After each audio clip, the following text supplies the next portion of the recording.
to Unity. We have heard him before and we've enjoyed him. And he is a member of Unity London. And Nick, thank you so much for joining us from Panama today. We are so grateful that you have taken the time out of your day to be here in service. And Nick's title is You've Chosen Your Word for the Year. Now what? Nick is an author. He has a Sunday newsletter that's called Sunday Sunshine? Sunday Love. Sunday Love. Sunshine and love. I mean, who wants, All the same. And I have to say, I receive them and I love them. So if you're interested in doing that, I'm sure Nick will share where you can access them. So Nick, welcome. And it's a pleasure to have you back. I don't see recording on my screen. Okay, thank you.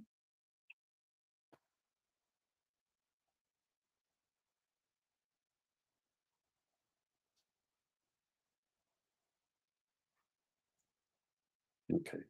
So welcome, Nick Grimshawe. The title of your talk, You've Chosen Your Word for the Year. Now what? Okay.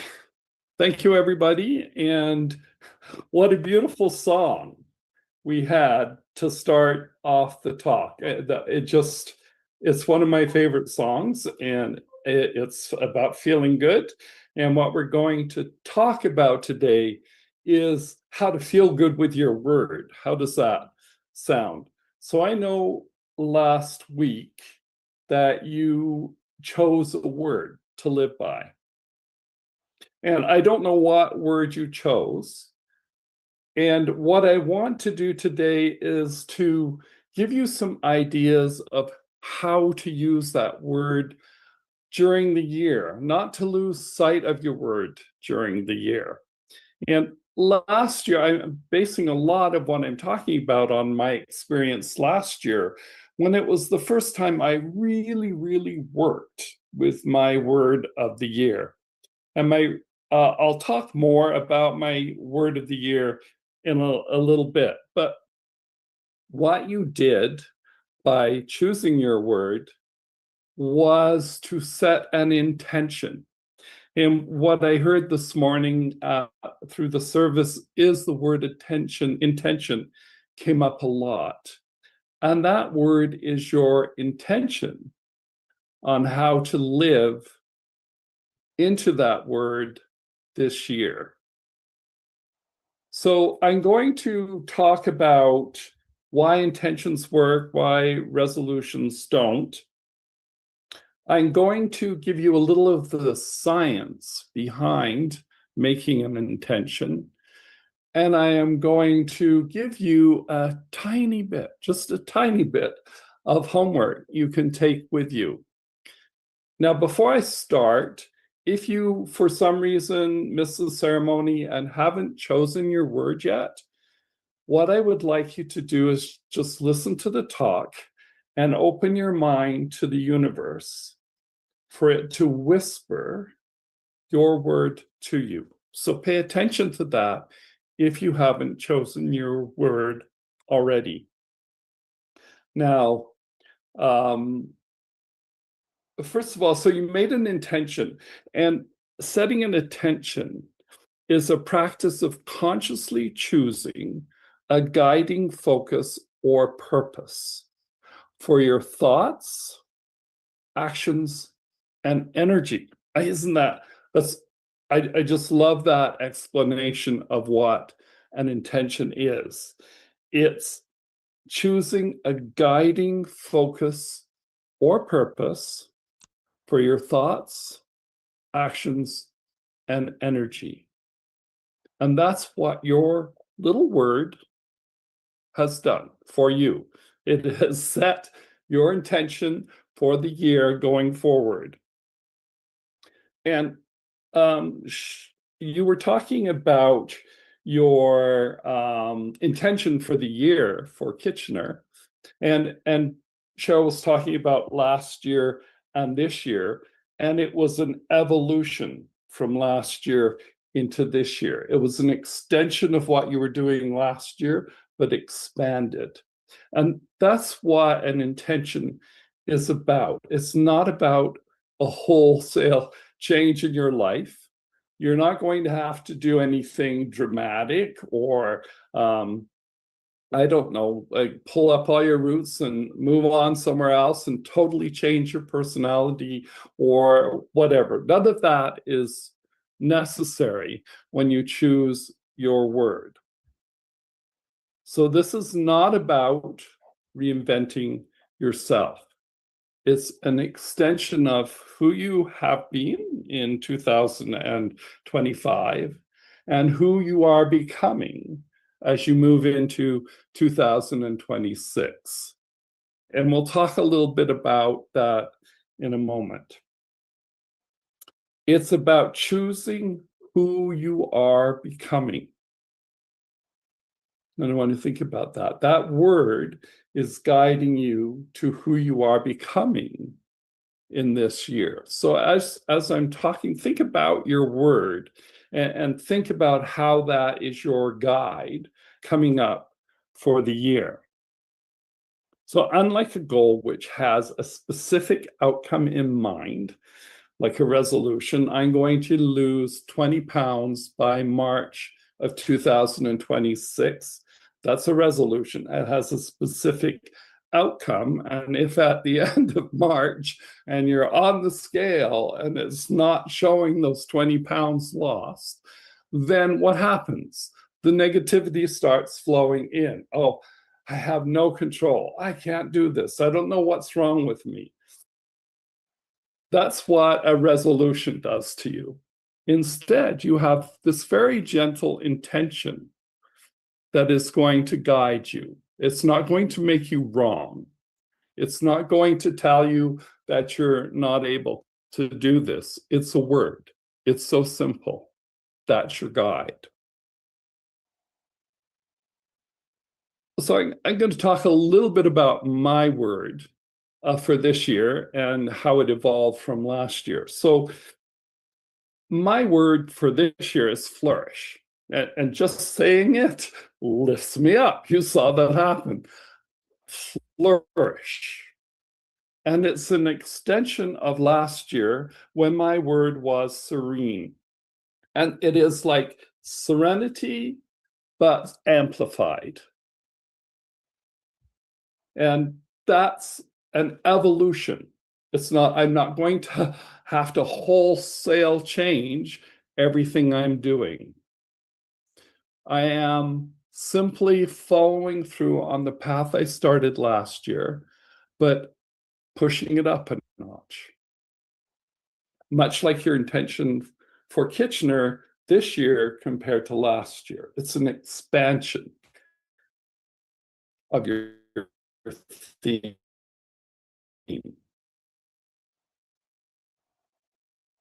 So for me, flourish is living an exciting life based on living simply, based on feeling serene, based on having challenges that keep me sharp and lifting me spiritually even more than last year did.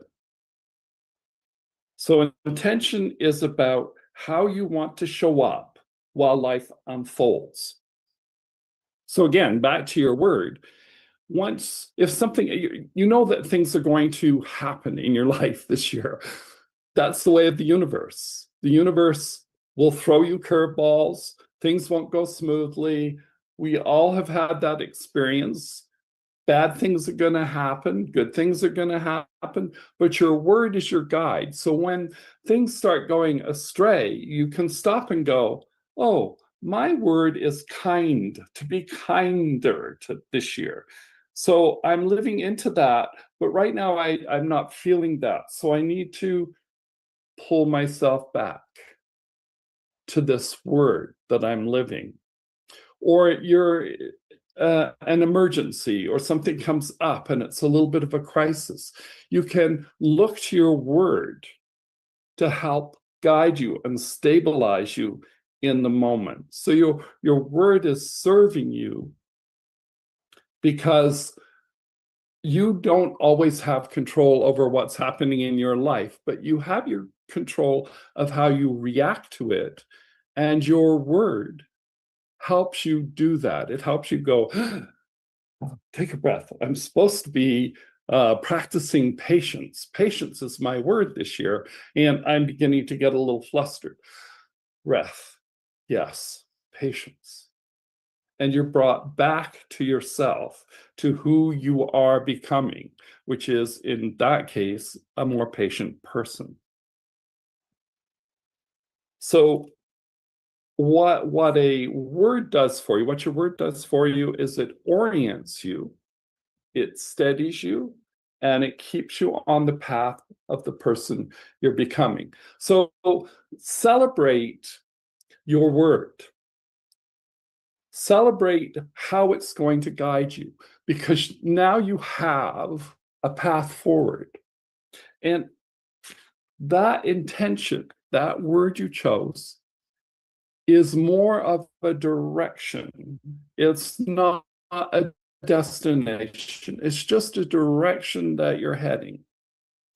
Can you see the difference between that and making a bunch of goals and having to try and get to those goals? So why do resolutions fall apart? Because I had this happen to me this year. We are so inundated with information and ideas of how we should live and how we should be in the world, and it just floods into us, and we don't realize how much we are being affected by that tide of information. And one of the things that happened to me very recently was I was on a call with somebody and they said, oh, so what are your New Year's resolutions? And I went, well, I don't have any. And then right away, my brain's going, oh, maybe I should have resolution. What are they going to think of me that I didn't make resolutions? They think I'm not with it or what? So all of a sudden that mind is going, even though I know that making a resolution is not going to serve me. And the reason why they don't serve you is that they are outcome driven. You're looking for a specific outcome. And if you don't get that outcome, you know what happens. It's perfection based. So a lot of what we're pulling is, oh, I saw this, or, I need a new car because my old car doesn't look like the new ones, and they're much nicer looking, and I just need a new car. Or shaped on outside influences.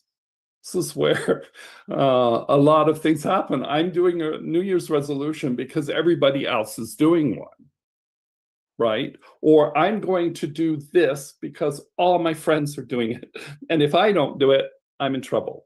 So you can see how resolutions don't really drive what is moving within you. They are from external sources. And that's why they fail. And by February or March, that inspiration for the resolution has become wearying and disappointing, and sometimes even failure or completely forgotten. Why intentions work is they work on a wholly different level. They're working from something inside you. And you pick that word for a reason, because it reflects where you want to go this year. So intentions arise from who you're becoming. And so I want you to think of that word as part of becoming your best self, becoming more spiritually conscious or aware, whatever you want to think of that word.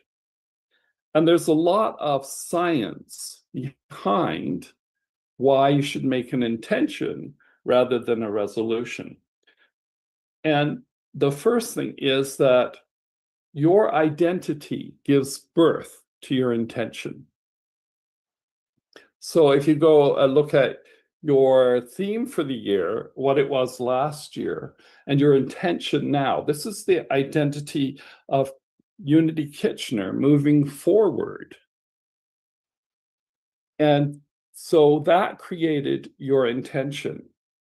Your intention then shapes your actions, because your new theme for the year is going to shape how you act. And it's almost automatic. It falls from your word to your action. And what your action does is it creates transformation in your life. And I can totally testify from my experience last year working with my word that it is, if you work with it the whole year, by the end of the year, you will feel that transformation within you. So I'm going to give you an example just for fun, to give you something to think about. This person makes a resolution. It's coming up to New Year's. They don't have a resolution yet. And so they go, oh, I know what I'm going to run a marathon. Okay, why did that person make that resolution? Well, all my friends are talking about running a marathon this year, and if I don't do the marathon, I'm going to be left out. I might lose my friends. People are going to think less of me. So all of those outcomes are not driven from something that's within you. It's all external. Okay, this person goes to the first group meeting and everybody's sitting around and they're handing out these 4 or 5 page schedules, and she's looking at it and going, what's this? And they go, well, this is our training schedule. Training schedule? There's a training schedule? Yes. How long's the training schedule? 3 months. 3 months? Right? Already you're beginning to go, no, this is not something I can do. And then they're sitting around talking about 42.2 kilometers. And you're going, what's 42.2 kilometers? Oh, that's the length of the marathon. That's how far you're going to run. I'm out of here. That's it. There's no way I can do this. The negative flows in and the resolution is gone for the year. Just gone. But when you make an intention, and I'm going to use mobility. That's my word for the year. So I make this intention that I'm going to be more mobile or more flexible during the year. And so I've got this intention. It's something I've been wanting to do all along. I want to be able to move my body more, feel better about my body. And that's kind of where you're heading for the year. What do you do? What's your first action that you can do? And they're thinking about, what can I do to be more mobile, more flexible? Oh, I know. I love music. I can turn on the music in the morning and I can dance for 5 or 10 minutes. See the difference. There is a vast difference between that and trying to run a marathon. Now, you may end up at the end of the year entering a dance competition or something like that, but that's not how you're starting. You're not starting at some goal that has a specific outcome. You're allowing the evolution of your intention to move you through the year. So I want to talk now a little bit about how to use your word. And I want to say this first of all, because this happened to me last year from my experience, and that is your word might morph a little during the year. And my example of is that last year I started the year with the word simple, living simply, keeping my life simple and calm. And as I work with that, it began not to feel quite right for me. And 3 months in, I'm going, no, this it's not feeling quite right. What was I trying to, I was trying to come up with when I set that intention? And I realized that my word really was serene. That came into my head. I was asking, my word is serene. And for the rest of the year, that's what I worked with. The word serene. It felt more like what I wanted to achieve for myself. And so you're not doing anything wrong if your intention morphs a little bit during the year. It's okay. Allow it. Let the universe guide you. One of the things I did last year, and it's easy to do because the danger is you're going to forget about your word. And when I first did this ceremony in London Unity quite a while ago, I got a little stone and it had the word, I believe it was peace. And I put the stone down and I'd look at it, it's close to my computer, and that was kind of in the way. So I put it up in the windshield of my windowsill, and then I forgot about it. And I really didn't do anything with the word. So if there's one thing I would like you to take away from this talk is to keep your word conscious within your visibility and your sight. One of those is to have it displayed somewhere where you will see it every day. I have mine in my washroom on a Post-it note like this, and it's there every morning when I go to shave. There's the word, flourish. It's like a command. You've got to go out there and flourish. So you see that every day. If you journal, put it at the top of your journal page, your word. If you have a day planner, put journal at the top, or put your word at the top of your planner. Anywhere that you use things, especially journaling, have the word there. You don't have to journal on it. It's just another way of keeping it visible. But it won't hurt for you to journal on your word and explore what that word really means to you. So what am I trying to achieve by using this word? What are some of the things I can do to live into this word? How am I going to keep it a focus during the year? Because it's 365 days. We have to focus on this word. And finally, something I started to do this year, January 2nd, with my word is once I was in bed and I finished reading, I turned out my light, and I'm laying there, I would ask, how did I flourish today? Not did I flourish today? How did I flourish? We're looking for a positive outcome. And you start listing the things you did in the day that amplified your word, or that represented your word. And I was like really surprised and blown away when I did that the first time. I couldn't believe how many things I did during the day to flourish. So those are the things that help keep it center stage for you. Now, just a little bit, I hope I'm not, just a little bit on where this science comes from. And if you know James Clear, he wrote Atomic Habits. And if you haven't read that book, I highly, highly, highly recommend it, because he talks about intention setting rather than goal setting. A long time, I used to teach goal setting. That was one of the things I did. I coached people on goal setting. And believe me, it wasn't an easy task, and it was quite complicated.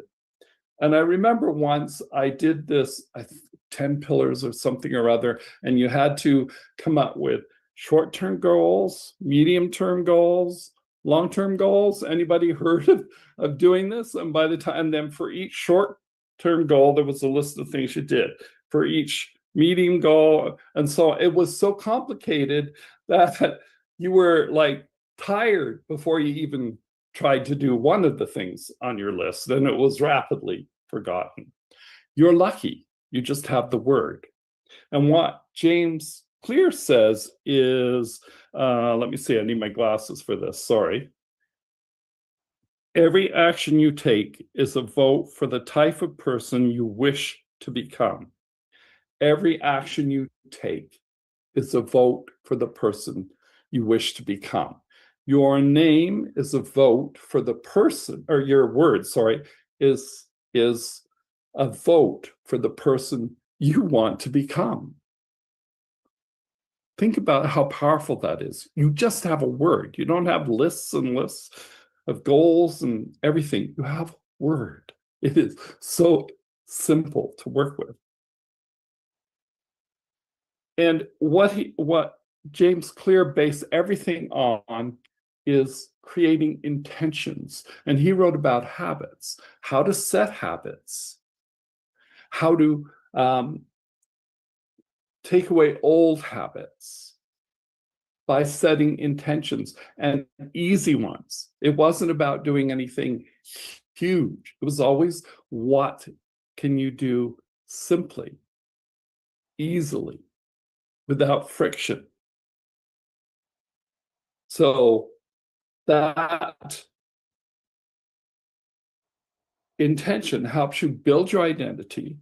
It creates momentum, and it instills consistency. And my saying is, consistency of action equals certainty of results.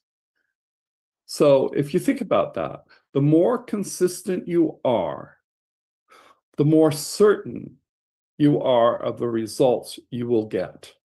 Think of that. That consistency is what's going to drive that word for you through the whole year and guide you and keep you on that direction that you want to go, that you've created. So why does small work? Why do we set a small intention? And it has to do with a thing called resistance. And it might seem like sort of falling off along backwards. Small is easy. Big is like, whoa. And resistance is your enemy.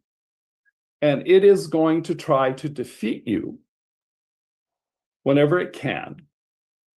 And what you want to do is lower the resistance that's going to come up to doing anything. So running a marathon, just think now of this poor person who's realized they've got to train for 3 months, 3 days a week, no less. And then they're going to have to run 42.2 kilometers. Can you feel the resistance building? Okay. So that's why starting small is really important. And this is where it comes to my little bit of homework I'm giving you today.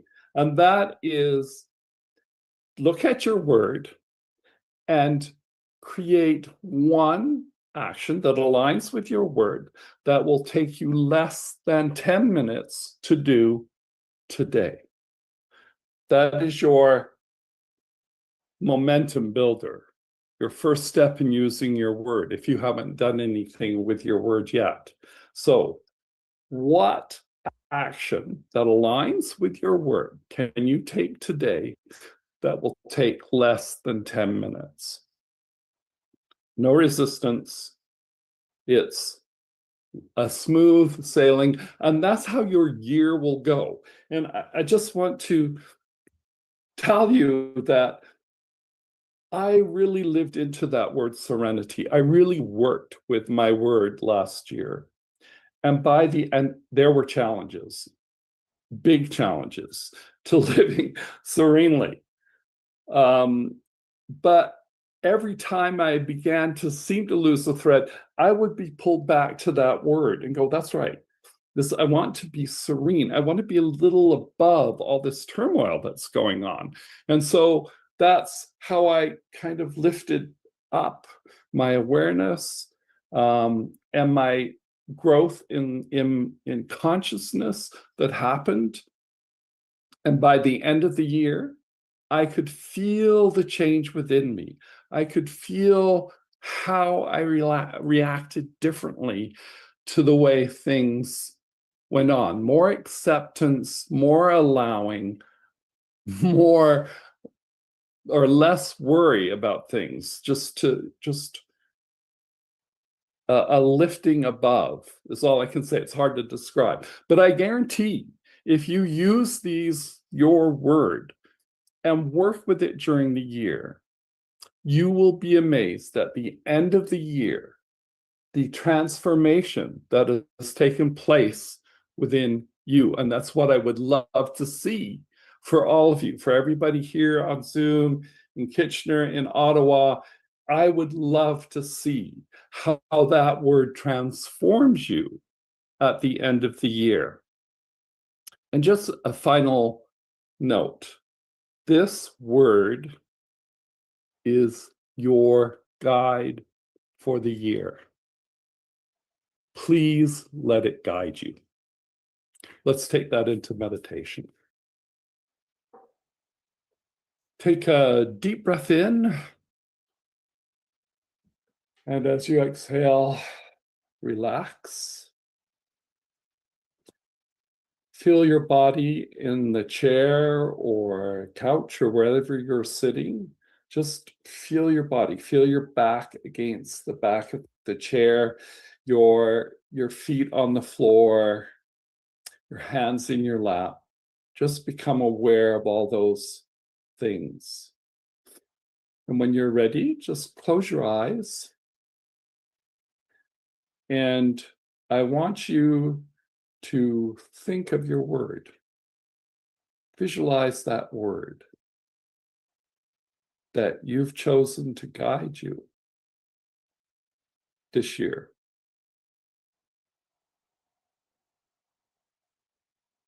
Love that word that you have chosen.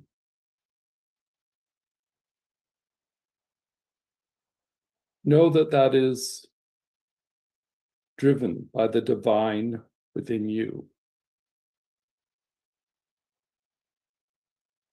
Feel it pull you forward.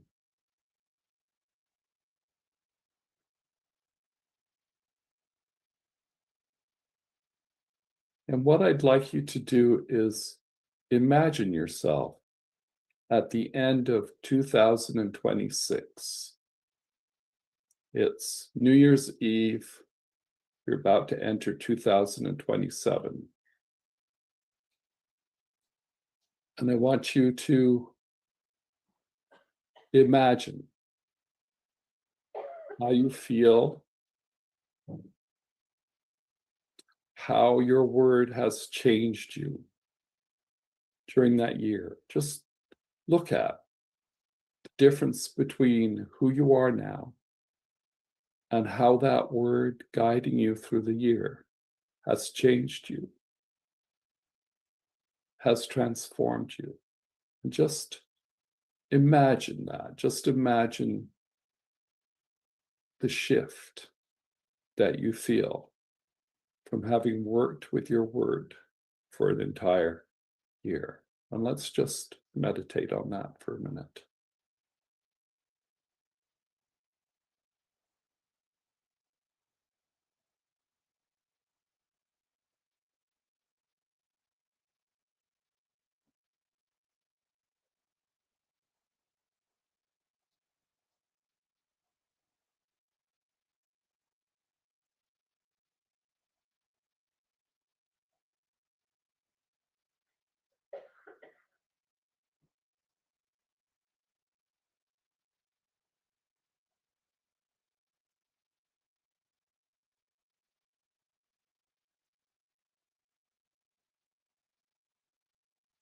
And now, as you feel that change within you from having worked with your word for the entire year, open your heart to all the people that surround you, that everybody that is here on this Zoom call,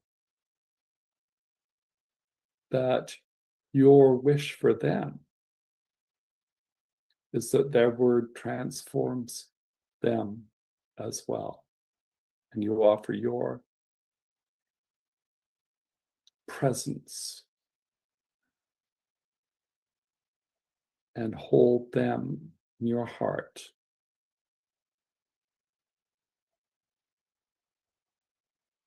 And show gratitude that one word can change your life.